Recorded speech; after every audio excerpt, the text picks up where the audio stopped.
Hello, everyone. Welcome. Welcome to the International Photography Hall of Fame Digital Happy Hour, Travel Photography with Robert Bullivant. Before we begin, I'd like to take a moment to highlight the image behind me from the IPHF collections. This image is titled Pebble Beach at Dusk and was taken by 2018 IPHF inductee John Sexton. We also want to announce that IPHF has just opened its pocket exhibition Behind the Lens, A Woman's View in celebration of Women's History Month. Come in and see us or watch the exhibition online starting next week at iphf.org. Now for tonight, we have fine art photographer and certified Hahnemühle Master printer, Robert Bullivant, with us, who will take us on a tour with highlights from his travels around the world. Robert's adventure as a professional advertising photographer, fine art photographer, certified Hahnemühle printer, workshop instructor, consultant, and gallery owner spans 35 years. Creating unique and compelling images that are printed exquisitely is the focus of his artistry, and he enjoys sharing his experiences and knowledge with those who are eager to learn. During the lecture, please make sure your mic is muted. Should you have any questions, please type them in the chat below. Robert will be answering them as we go. And following today's event, a brief survey will be sent out to all attendees. We invite you to suggest other topics to include for our future lectures. And now, Robert, take it away. Well, thanks for everybody for joining us. We got a big crowd here, and I guess if we can't actually travel right now, at least we can virtually do it. We can talk about it, and we can get excited about what the future holds. So I think that's where we are tonight. I'm going to talk a little bit about some of my travels. I'm going to talk about some of the things you might want to pack, some thoughts you may want to have before you actually plan a trip. And then we'll look at some images and talk about some aesthetics and conceptualization before you take your trip.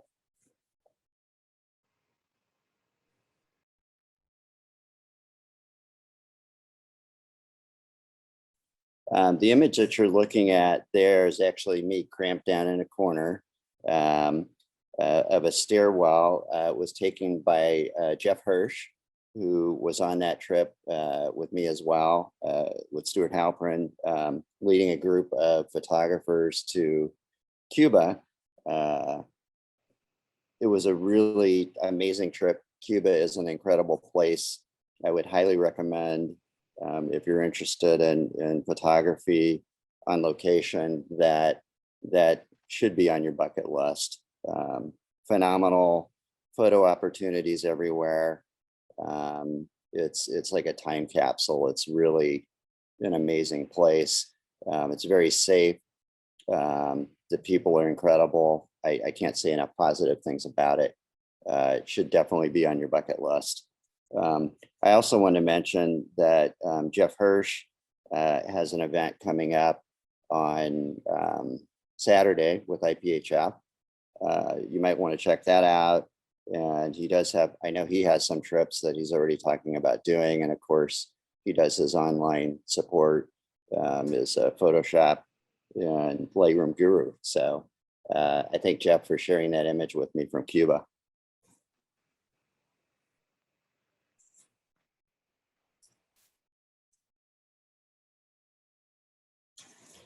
Mark Twain is one of my favorite writers, and the first thing he says is travel is good for you. I would have to agree with that. He said it's good for the world too. It's good for our souls. Generally, we're scared of what we don't know, and travel fills that void about each other. And I would add that as part of our exploration and learning about the world, that documenting that through photography is an amazing experience. So one of the things that I've noticed as a photographer is that we become very familiar with our own surroundings in our daily grind, and we tend to miss a lot of things visually. One of the things that happens when you take yourself out of that place, you go on vacation, you go to a new place, especially with a camera, is you're encountered with all these new visuals that you haven't seen before. And suddenly your scrutiny of things becomes completely different. I would say that for me and for most people that unfamiliarity brings a new level of exploration, and certainly using a camera to document those things can create a wonderful experience for you, not only while you're doing it, but for afterwards to review and to put together portfolios of that work.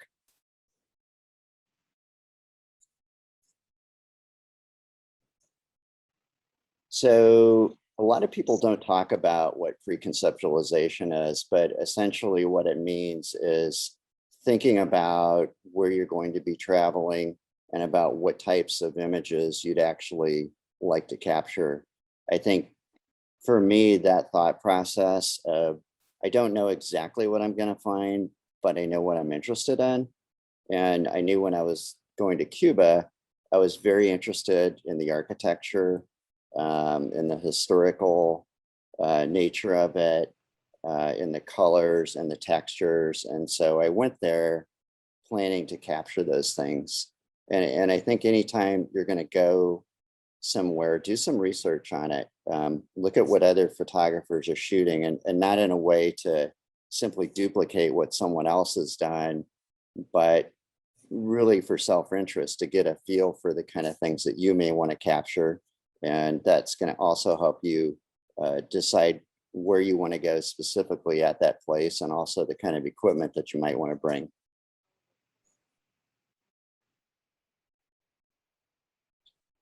This is exactly what I was talking about. You know, look at what other people have done, look at the interesting places, but make an original image. Shoot something from a different angle, look at it from a different perspective. Think about making something that's truly unique and truly yours. Of course, Vivian Mayer on the right, and she did it her way. What an incredible story about a documented photographer doing it her way.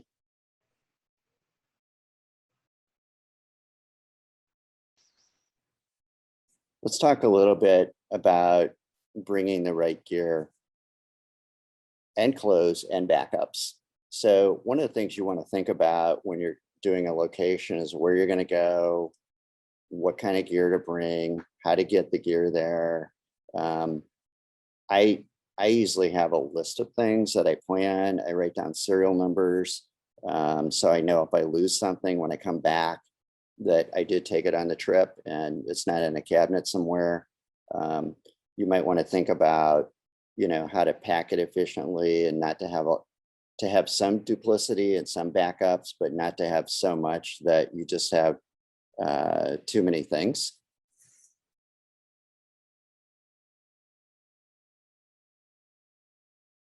And this is Yoda telling us to choose wisely, because we all know that, especially if you're flying somewhere, the restrictions for airline bags, the weights, the sizes, the dimensions, all that has changed dramatically over the years.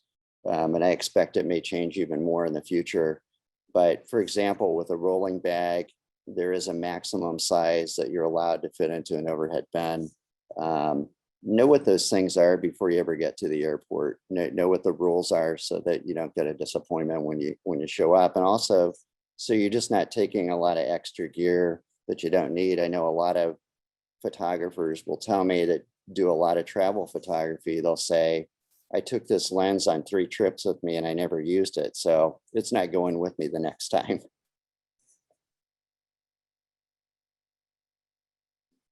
This is one of the things that I mentioned that I do. I always create a very detailed list before I go on a trip. I scrutinize it. I make sure that I have the kind of gear that I want to take with me to do the kind of photography that I specifically intend to on the trip. I very often take 2 setups. So one setup will be a medium format technical camera to do some of the things that you're going to see later in the presentation. It's a tripod only camera, manual focus, slow shutter speeds, but as you'll see, it does amazing things. And then I take a 35mm DSLR, and that's for doing things where more action, where I need to move quickly and I need autofocus. So think about the kind of photography that you want to do and bring the right gear for that.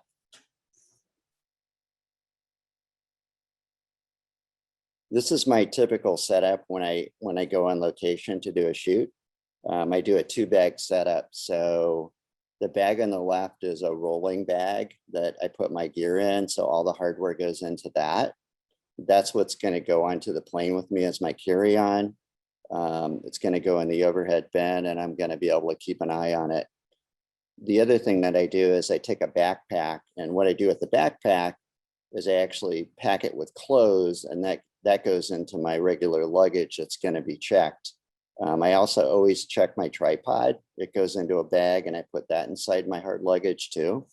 The concept is to get everything there in one piece, be able to keep track of it. Then what I do when I decide I'm going to go out and shoot for the day, what I do is I pack my backpack with the gear specifically that I'm going to use on that day. And the goal for that is that you can take that backpack with you. It weighs basically nothing. You can flatten it and put in your luggage, but that gives you the versatility of not having to carry too much equipment around with you on your travels every day while you're hiking.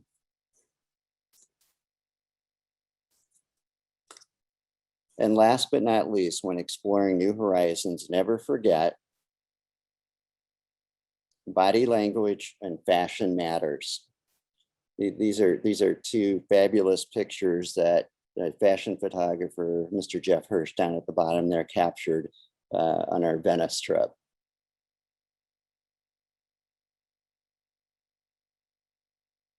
Let's look at some images now. CUBA, as I mentioned, is an absolutely must-see. Even if you don't want to go there to take pictures, which if you're a photo enthusiast, you absolutely will have to do that. It is an incredible place. I've traveled all over the world and there's nothing like it. I was a little worried when we decided that we were going to go there that maybe it wouldn't be safe, but that's unequivocally not the case. The people there are very friendly. They're very glad that you're there. They're very accommodating. They're not afraid to be photographed. I had many discussions with other photographers about how, we're taking pictures, for example, in Italy, we're taking pictures of people's laundry hanging in front of their house. And if we tried something like that here in the States, somebody might come out in the backyard with a shotgun, or a police call might happen, or something else might happen. People would wonder what the heck we were up to.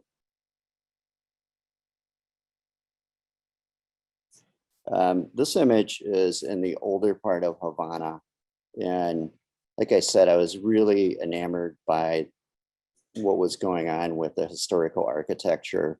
If you do a little historical reading on Cuba, you'll see that before the embargo happened, it was a very economically excitable place, meaning that there was people would go there for vacations, for resorts. There were a lot of casinos there. It was a happening place. And kind of what happened is when the embargo kicked in, all that money just stopped, all the tourism stopped. And so the island created this kind of time capsule, and it's very well represented in the architecture. There's a lot of like period Baroque architecture. And the really interesting thing is that there's so many layers of what time has done to these pieces of architecture. And of course, you have the American car there in the corner of it. This particular image was caught with a medium format technical camera. So what that is a medium format digital back that's made by a Danish company called Phase One. That fits onto a camera called a technical camera, which is something a lot of architectural photographers professionally would use to capture buildings, because you can deal with all the challenges of perspective correction actually in camera and not have to do that after the fact. It also allows the photographer to use a really extraordinary array of lenses that are built specifically for those kind of cameras that have incredible optics that will really allow that medium format back to show you extraordinary detail.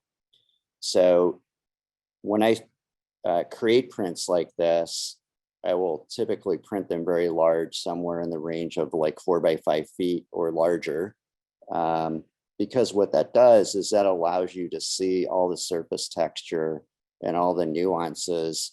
And it does what I call, it gives the viewer of the photograph this kind of superhuman vision that I guarantee you, when I was there shooting this image, I was obviously very attracted to that building and what I saw going on, but there's so many minute details that I really couldn't see when I shot it, unless I would have like gone up to the building and been right next to it. So the idea of capturing it with this type of a camera gives you the ability later to go back and really examine it in a completely different kind of way. It's a different way of viewing work, and really printing these things large is all part of the process to bring out the vision that I have for this work. So now what we're going to do is we're going to zoom in to a very tiny section of that image.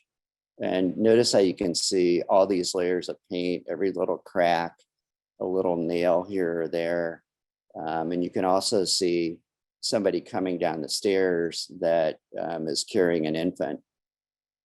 So let's go back to the previous image, and I'm going to show you what a tiny section of that overall piece set is. Now, I printed this image at about 16 by 20, and I can tell you printing it at 4 by 5 feet is really a much different experience, and it actually is a lot more exciting to look at all these little subset pictures that are within the larger one.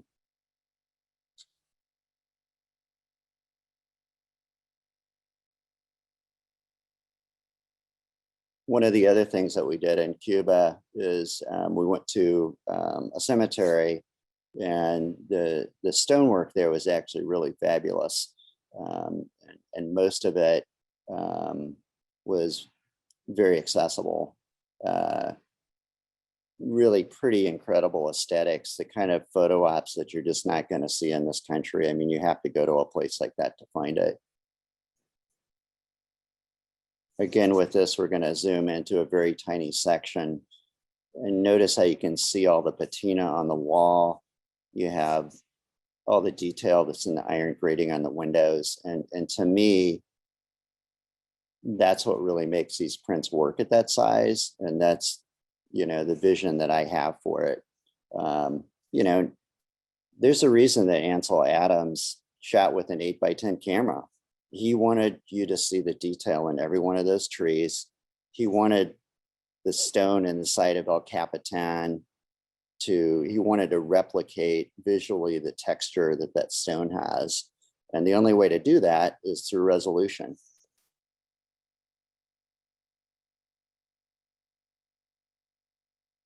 This was a defunct soccer stadium from the Soviet era, probably built like in the, I'm going to say the 40s or 50s.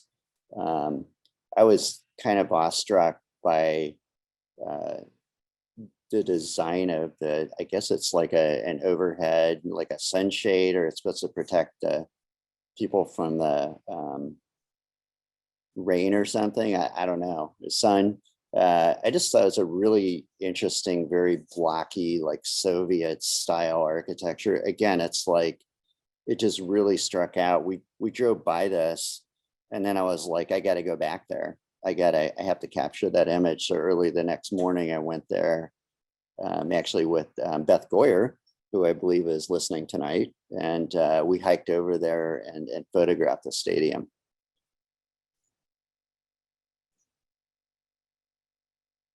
And again, it's just showing an extreme detail, you know, and now you're seeing all the graffiti, you're seeing the texture, you're really getting a feel, and it's making the photograph very tactile. Not unlike the way, you know, sometimes a photographer will do a close-up of like an old door or a wall with peeling paint or something. But what's key in that is that that's a close-up shot. The image that you're seeing here, I'm actually shooting that with a wide angle lens to capture the entire structure. The beauty is that even though it's wide angle, there's so much resolution that when you make it larger, you get to see all this incredible detail that's in it. I see a question here from one of our audience, Mr. Daff. He's curious how much my medium format setup weighs. And the answer is not any more than a full frame 35 millimeter DSLR with a short range zoom on it. They're actually very compact. I had a little discussion with Jack Coran about this. He was like, I was like, Jack, you should get a camera like this. And he's like, it weighs too much. And then of course, Jack being a friend of mine, that launched off into me texting him pictures of 2 cameras on scales and measurements next to it, and me trying to convince him that there really wasn't much difference between what he was using and what would potentially allow him to make much larger prints. This is another image that I shot. This is the old part of Havana. This is a building that when I first walked by it, I was kind of enamored with what was going on with the graffiti and what I call the Jurassic Park look on the second level there, where you got all these plants and things that are trying to take over. But then after I looked at it more, I realized this is just a facade. There's actually, it's completely open back there. And then I set my camera up, I started capturing this image. And when I did, the door opened and a person came out of there. And then I could see back in there and I was like, somebody lives back in there. And again, it was all part of this exciting exploration of, you know, what Cuba is and all these things that are going on there that we don't know about. But I mean, this personal experience that I had with my attraction to the place, photographing it, and then the story of people coming out of the inside of it. So now you can see a little bit into that doorway, obviously closer up on the graffiti. I was asking, a friend of mine is a Cuban illustrator, a Cuban national, and he was telling me that the reference to 26 is their Independence Day. So you'll see a lot of that on graffiti and on paintings around Cuba. And then the illustration on the right is actually a security company. And so the little cartoon man has eyes in the front of his head and in the back of his head. And I guess he's carrying a cell phone or something, or a walkie-talkie.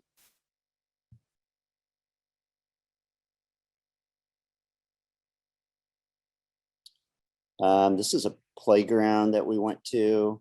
It's actually very close to the soccer stadium, but I was just visually enamored with these huge clouds and kind of what nature was doing in the background.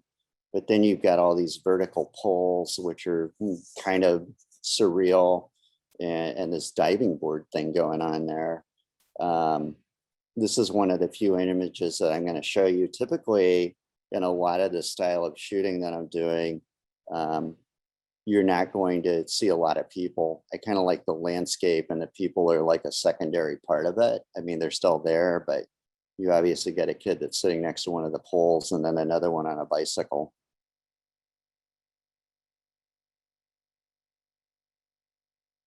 And then this is inside another building that we went into.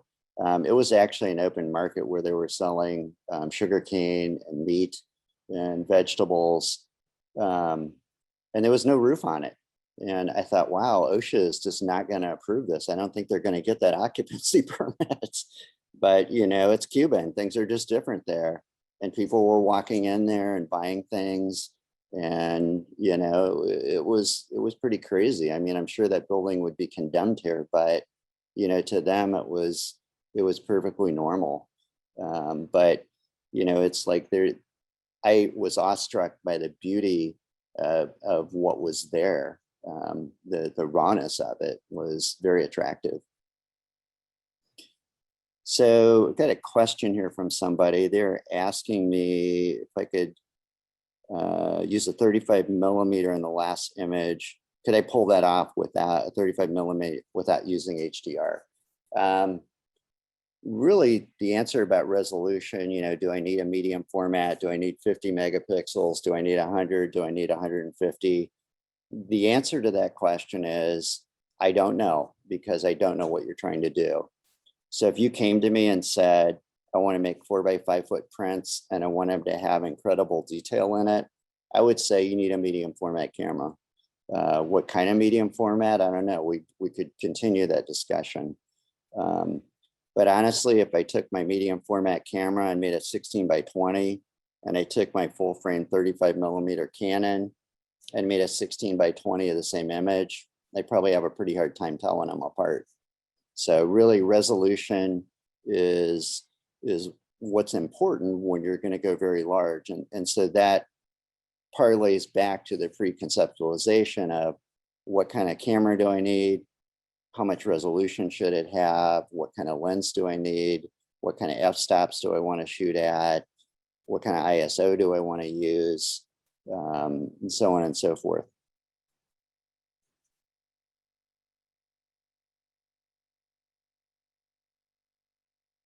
Venice. I'm having a love affair with Italy. It's one of my favorite places besides Cuba. Very fortunate to be able to visit both of them with a camera.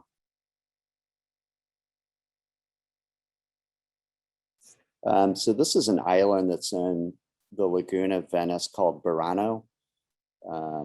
There's another island called Murano. Murano is where all the glass blowers were told to take their operations so they wouldn't burn the mainland part of the city down. Burano is historically known for its lace making. And I would say from a photographer standpoint, it's known for the very Italian aesthetic way they like to hang their laundry out in front of their house every day. All I can say is don't go around your neighborhood. First of all, you probably will never find anybody actually using a clothesline. But if you did and you got your camera out, the police would probably be called. They want to know why you're taking pictures of their underwear and their socks. However, in Burano, they welcome this behavior from tourists. They also like to paint, obviously paint their buildings these wonderful colors. And the patina on it is really extraordinary. I actually have this print in my office. And if you want to make an appointment, you're very welcome to come by it, see it in person. And so you can see what I'm talking about with all the intimate detail that it has in it. So what I want you to pay attention on in this image is look at the left end of the clothesline and see the window in the pink building. So the upper left window there. Now the next slide is going to zoom into that, and I want you to see the extraordinary detail that you're going to see in this. So I can read the Nike symbol on the bottom of those socks. I can see detail in the clothespins, obviously in those towels. There's a Union Jack. It looks like in the window, it's like some kind of a cushion. Even the pulleys on the laundry line, I can see detail in the rope. I mean, that's really extraordinary. Your eye can't see that. Here's what I want you to think about. This is a single capture from that camera. I'm actually about 40 feet away from this and I'm shooting it with a wide angle lens. And yet I'm able to pick up that kind of detail. And I would argue that the only way that you could equate that with film photography would be to be shooting like a very low ISO, like a 50 or 25 ISO sheet of film. And having owned an 8x10, a field camera and a studio camera, they're monsters. And I can tell you, it was a lot of work for those guys that actually hauled those things around shooting with them.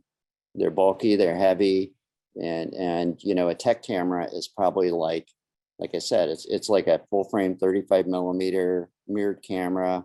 with, let's say, like a 24 to like 70 zoom lens on it.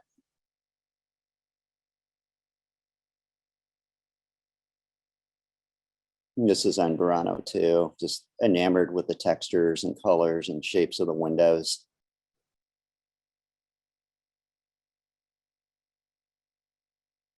More laundry. Yeah, if you go to Venice, you really have to go to this island because there's no other place like it.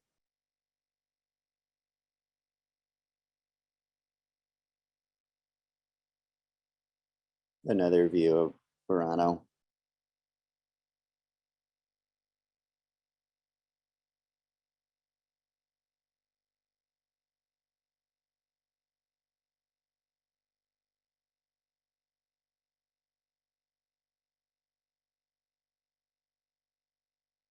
We were there during Carnival, so obviously people are going to dress up, come from all over the world. Some people spend extraordinary amount of time planning and money on their costumes, and these people are there. They actually demand that you photograph them. And the funny thing is, if they look at you and they can sense that you know what you're doing, they'll pose for you. And they love doing what they're doing. They love being there. It's a lot of fun. And of course, the backdrop of Venice and the historical context of Carnival and everything, it's a really extraordinary experience. So, you know, if you can go during that time, I'd highly recommend it.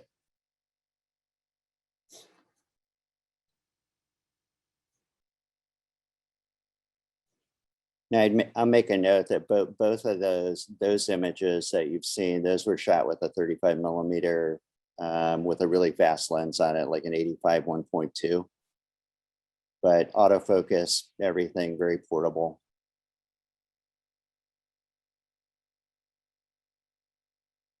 Santa Fe. So we did a trip to Santa Fe last year. We took a group of 12 photographers there for what I call our photocultural immersion experience. So when we've done these trips, I find that, you know, there are a lot of different types of photo trips. And what I see predominantly is a lot of participants going on a photo trip where they're going to go there. There'll be some cool photo ops. They'll have a great time with everybody that's there. And then they'll come back, and those images are typically just live on their computer. They're never actually going to print those. And to me, having grown up in a dark room, you know, you start with a negative. I mean, you shoot film, you have a negative. What are you going to do with that? You can't show that to anybody. I mean, you have to make a print. It's part of the process. So the other part of that formula is that the actual printmaking process, as somebody like Ansel would have told you, that, you know, that's a whole nother opportunity to make the photograph special. And obviously, you know, he invented the zone system to increase the tonal range of black and white. He did an extraordinary amount of research scientifically into, you know, burning, dodging, different kinds of chemistry, temperatures, all this. And it was really all in an effort to make a stunning print, which he obviously did. And then subsequently shared that process with people that work for him. Alan and Julie Ross. Alan, they were co-host on our Santa Fe trip that we did a year ago. Alan still prints Ansel's work. So if you order a special edition print, Alan is going to pull out those negatives, and he worked for Ansel, and he's going to make that print exactly the way Ansel showed him to do it. So that's pretty fabulous that that legacy can be carried on. At Santa Fe, the first time I went there, I was like, this is a magical place. I can feel it. I can see it. There's so much history here. It's a really interesting mix of like the Old West and the Native American culture. And then you have Los Alamos and all these other historical events that are tied to this place. The food is fabulous. Santa Fe is an arty city. I mean, there's galleries everywhere. And the landscape is remarkable. Georgia O'Keeffe's museum is there. We went to the museum, we got a private tour of their archives. What an amazing trip. We had snow one day up in Taos. I mean, it was just, we couldn't have asked for a better trip. So let's look at some images. This was an image that I shot in the post office in Los Alamos. So it's Thunderbird, but I was just kind of awestruck by that. It was in Los Alamos. It just kind of has this imposing, mysterious and dangerous kind of feeling to it. But it was part of the ironwork and that was created for the windows in their post office there. This is Puya Canyon, remarkable place. The Native Americans have lived there for over 1,000 years. Obviously, you can see the building that's in the center there. We had an incredible moonrise while we were there. I mean, it was magical. And I think, you know, that stone and that landscape works remarkably well in black and white with all the tonalities. If you look to the right of the building up close to the top, you're going to see a ladder up there. So we actually worked our way up this cliff, and everybody climbed up that ladder to get to the second level. And it was quite an experience. We walked around on the plateau. We had a fabulous guide whose ancestors had actually lived there. It was a remarkable experience. And so that is a must see as well in the Santa Fe area. So this is actually my background, as you can see. This was a shot that I captured in Santa Fe. This was actually caught with the Arca Swiss with my medium format back. I was up in this area where I'd photographed before, and it was really overcast, and I'd gotten some pretty cool cloud shots up there. So when I was up there, when I was in Santa Fe for a reconnaissance trip, planning for this event that we were going to have there, I thought, well, I'm just going to hang out up here and see what happens. While the overcast blew away and this amazing cloud formation started, and then it started lightning. And of course, I'm going crazy trying to set my camera up as fast as possible. And it's obviously one of those kind of shots that you can't plan for. But what I did plan for is I was in the right place at the right time because I knew the area. I knew it was a great place to take an image. And when everything started to unfold, I was ready for it. So I printed this image on Hahnemühle's PhotoReg metallic paper at roughly like 5 by 8 feet. And again, you can see that if you come in. I mean, it looks incredible. The detail, you can see every blade of grass on it. It's really amazing. So this is a black and white landscape that I shot up by Abiquiu, which is up by Ghost Ranch where Georgia O'Keeffe lived. Again, really remarkable landscape up there. This is north of Hernandez, so arguably one of Ansell's most famous images, Moonrise over Hernandez. We actually stopped there. We could see the church and where the cemetery was. Obviously, the landscape is much different than it was when he shot that in like 1940. But it was kind of fun to be at the same place where Ansell was and where he captured that image.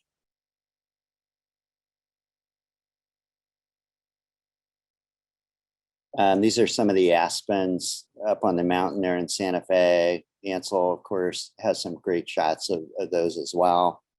One of the things I want you to note about this image is that, or I want to tell you about, is actually shot this with my iPhone. So the thing you're carrying around in your pocket that you get text on is actually, as most of you know, a pretty remarkable camera. It looks really great on your Zoom screen there. You're not going to be making a 4 by 5 foot print out of and impressing yourself, but I love to shoot with it because it's light, it's easy. I always have it with me, and it's just fun to use it. And you know, you can make some pretty cool images with it.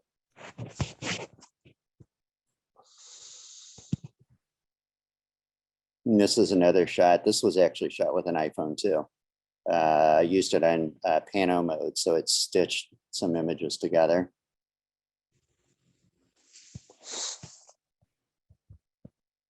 This is Tent Rocks. This was shot with an iPhone as well. Again, I mean, it has pretty good detail in it. I mean, would this look 10 times more incredible shot with a larger format? Absolutely, and a beautiful print made of it. But for doing social media stuff, a lot of times when I go on these trips, I'm not going to go back to my hotel room and sit there and spend like hours processing files and dialing them in only to put them up on social media and have them dumbed down to these tiny little images. I'm going to shoot the same image with my phone, move a couple of sliders around, and then post it to Instagram, and that's good enough. So this is what that tech camera thing that I'm talking about looks like. This is an Arca Swiss. Arca Swiss is a French company. A tech camera is basically a fancy metal box with a lot of precision that lets you bayonet mount a view camera lens on the front of it and put a digital back, a medium format digital back on the back of it. One thing that it allows you to do is that that digital back can move up and down and side to side without the lens moving. And therein lies the magic, because you have no perspective distortion issues at all since you're not moving the lens. And that is one of the tricks that a view camera and a technical camera can do. This is actually, that's when I had my older back. And if you look at the top, that's like a viewfinder. So that's how I would compose. I would look through a glass viewfinder because the live view on that camera was pretty terrible. The new back that I have actually has a great live view, and I can zoom in with that and make sure that I got my focus really dialed in. So again, technology, even in the high-end medium format field, technology keeps marching on. And again, it's another tool. I mean, I think an iPhone or an Android camera is a viable tool. It just depends on what you want to do. But you know, certainly if you want to make very large, very sumptuous, very detailed prints, then having a larger sensor is going to be your friend.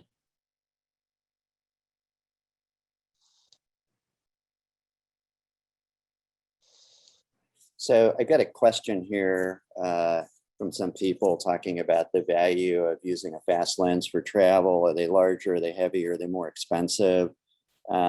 In the old days, having a faster lens, so a larger aperture, was a huge advantage because you had film, and the film was one speed, and you were kind of locked into that. You know, of course, in digital now, you can just turn the ISO or the sensitivity up on your camera quite easily by turning a dial.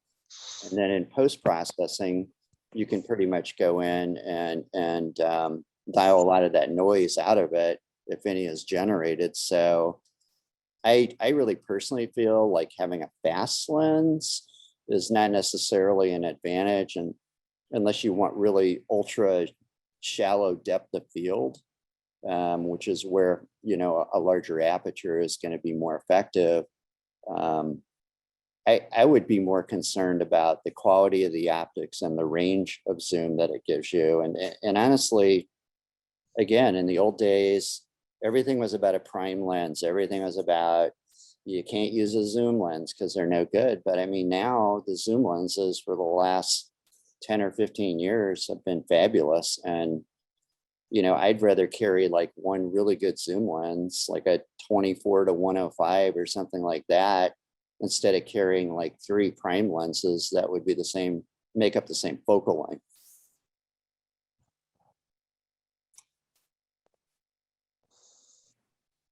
California Dreaming, that was an exhibit that we had, 5 photographers. Jeff Appel worked with me to co-curate that. 5 photographers' visions of California as a special place, all black and white. I believe there's some images that we've captured of that are on our website from that exhibit. We do have exhibits here at the gallery from time to time. Obviously, that's been put on hold now during COVID season, and we're all looking forward to, to moving on and being around each other again, and for us to have some wonderful openings here and things to look at.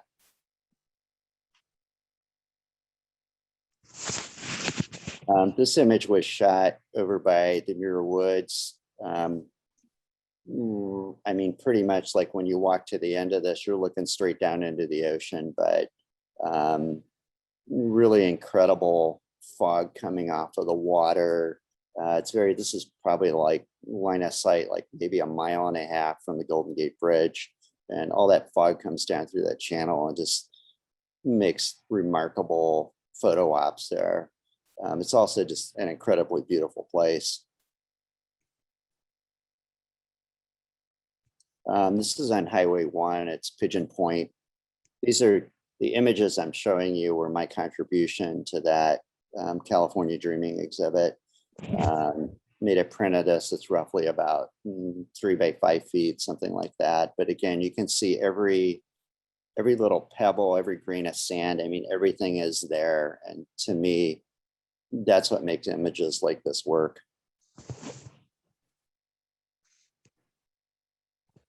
This was actually shot with a full frame 35. It's about a 30 by 40 print, which I think for the most part is kind of like right at the edge of the envelope for a full frame 35mm digital camera. It's got a lot of great detail in it. I mean, I really felt like I was lucky. The stars kind of aligned. I shot it handheld. Again, the print, the black and white print, to me, the actual print itself is what is so beautiful to look at.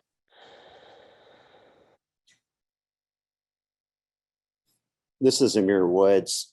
If you have an opportunity to go there, it's incredible. I mean, the trees are just absolutely stunning. To think that they've been there for thousands of years. And of course, the scale of these things is enormous. And, I feel like, again, black and white really lends an opportunity for these types of images. It's like you're looking at it on your screen and it probably looks okay, but when you see the actual print and the shadow detail and everything, it becomes a different thing of beauty. And this is another view.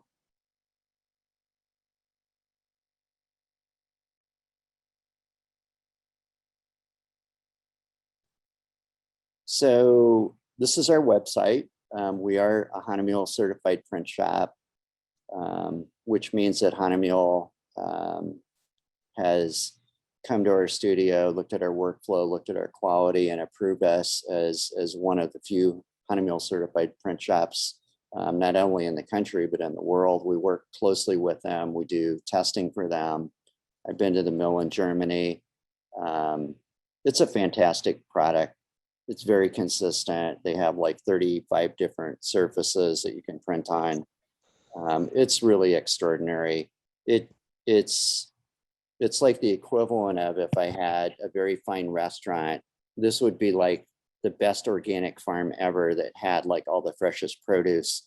So I could really make the best meals for people that were possible.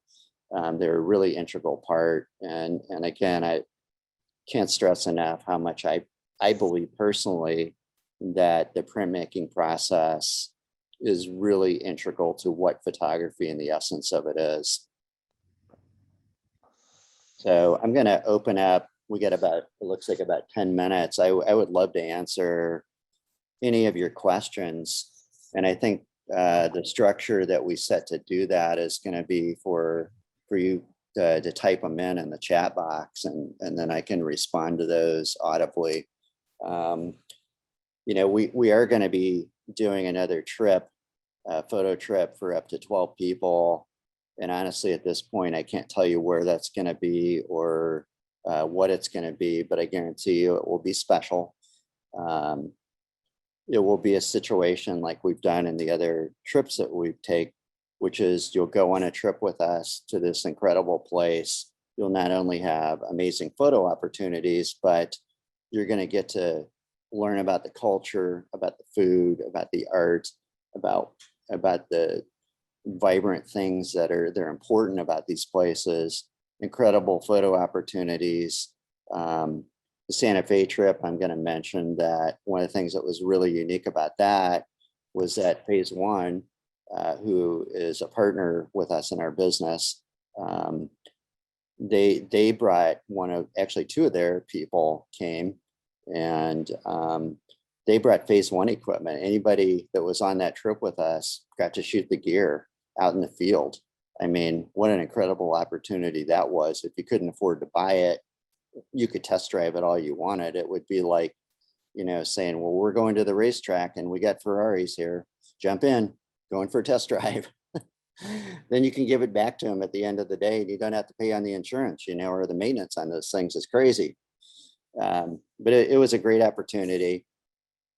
Moving beyond the trip, when we come back, we take a few weeks off. Then what we do is have an editing session. We try and get you to edit your work down to find your strongest images, and you have a few more weeks off. Then you come in and we spend an entire day doing what I call a print management or color management and print workshop, where you'll learn all about paper, all about digital printing, all about trying to figure out, why the color on your monitor doesn't look like the prints that you're getting. And then at the end of the day, you'll have made 3 prints under our direction and supervision. I'll show you how I tweaked your files. We take those 3 prints. Our in-house framer, Colin Shaw, will then frame those. And a few weeks after that, we'll have an formal artist opening and exhibit. What we've done in past events is that we've actually, we'll mutually as a group pick a charity to support. And so any of that work that sells, the benefits will go to the charitable organization.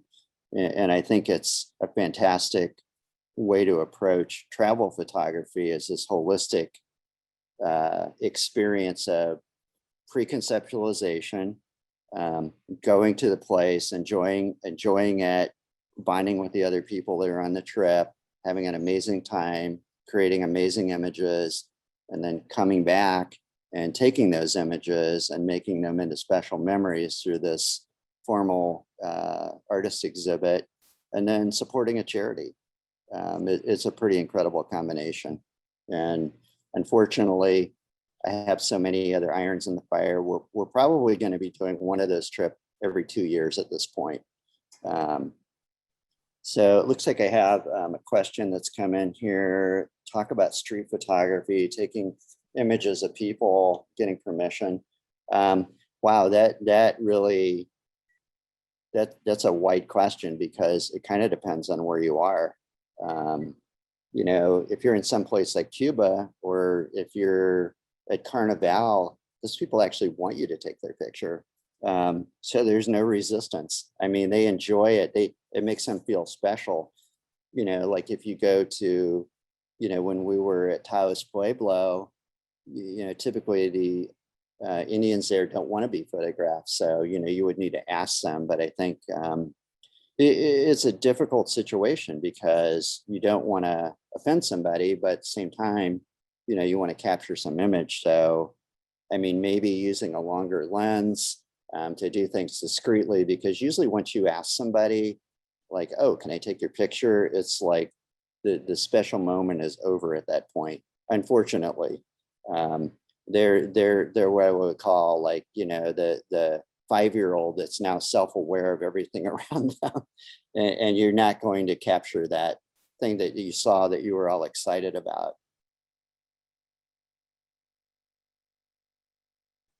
Does anybody else have any questions? Let's see here. If I tried printing iPhone images, and what size? So the answer is yes. We, obviously do a lot of printing for photographers and galleries and museums. I can take, if you have a contemporary iPhone, making like an 11x14 of it is very acceptable. I mean, maybe even like a little bit bigger. it kind of depends on the file itself. So, you know, if you have something with a lot of detail in it, but you are pretty far away from it, that's going to work against you. Basically, with any camera, being it film or digital, the closer you are to your subject, the more that important subject or the central part of the visual, the more film grain or the more pixels that's going to take up, and then the larger you're going to be able to go. But as a general rule, if you have a sharp capture on your phone, if it has good highlight and shadow detail, going to 11:14 is not a problem. And I can tell you that it actually looks pretty good when it's printed on a nice Hahnemühle paper. Let's see, what's my opinion of GigaPan? I mean, I think it's a cool system. I mean, I know they've discontinued some of their things. I mean, it has its limitations because you're doing so many captures and trying to stitch them together. But I mean, again, it's like trying to pick the right tool for the right job. For some stuff, it would work really remarkably so. So a GigaPan is a system where you put a camera, for people that don't know, you would mount a camera to it and it moves around and it captures little sections vertically and horizontally. It tiles those captures, and then the software stitches everything together to make a larger image. So it's that's what that's all about. How do you determine if a photo works best in color, black and white? Well, you should probably sign up for Jeff Hirsch's event. That's going to be on Saturday. I think that's going to be a topic of discussion. My personal opinion is that black and white is seeing a resurgence, but it's a remarkable aesthetic and a way to show your work. I've always said start with black and white and then move to color. So I can tell you this, almost every black and white image that I've seen that's stunning will also make a pretty good color image. Color can be distracting. You know, black and white is pretty simple. I mean, I guess you could ask yourself, why did Hitchcock make all of his movies in black and white when he could get color film? I mean, it was an aesthetic that he wanted. I mean, it was, you know, maybe I'm going to say it was part of his fear factor. I think, you know, maybe black and white is scarier or something. Why is Hahnemühle so great? Well, Hahnemühle has been around since looking over at my cheat sheet, 1584, which is a really long time if you're counting. One of the reasons that they're so great is that they make all of their paper in one factory. And so their quality control is extraordinary. Nobody else does that. And I mean, when I say nobody, I mean nobody makes digital papers themselves all in one factory. A lot of it's farmed out to a lot of different companies. So one company might make the base, another one might do the coating, you know, so on and so forth. But the level of control they're having by doing everything under one roof is really amazing. They're also innovators and created all kinds of wonderful surfaces and stuff. Looks like we got another question here. Editing landscape photos, I've noticed a lot of work I see has some colors a little oversaturated in order to make the image pop. Do you agree with this style of editing? The answer would be maybe. I mean, personal preference, I'd have to see the image to make a judgment call. But I mean, that is one of the beauties of photography as an art form, is the subjective nature of it and the ability for example, when we're on a trip, we're all shooting in the same area. I'm constantly amazed by, wait a minute, we had 10 photographers that were all shooting in this relatively small area. And we're looking at everybody's images and they all look very different. And that's pretty incredible. I mean, I think that speaks to the way our minds work, the things that interest us, what we kind of hone in on, and ultimately what we capture with the cameras. So I have a person here that wants to know if I want to go to the Formula One races in Monaco with them in May of 2021. And the answer is I absolutely want to go, but I'll have to talk to my wife about that and get her approval. Thank you so much, Robert. This has been a really great talk. Well, It's thanks. incredible to see your work and hear how you do what you do. So thank you, and thank you everyone for joining us here today. Like I said, there's going to be a survey that we send out, so please make sure you fill it out. And this will also be sent out as a recording to everyone. So if you want to go back and see everything gone over today, you'll have that ability in the next few days. Hey, that was a lot of fun. Thanks for joining us on this rainy Thursday evening. I mean, it was a great time for me as well. It's good to see all your faces out there because I haven't seen many of you in the studio with COVID happening, and it's good to see you. I look forward to answering more of your questions. Go look at our website, call me, email me, let's get together and let's do some printing and go on a trip or something. Yeah, thanks again. Thanks for everybody for joining me. Have a great evening, everyone.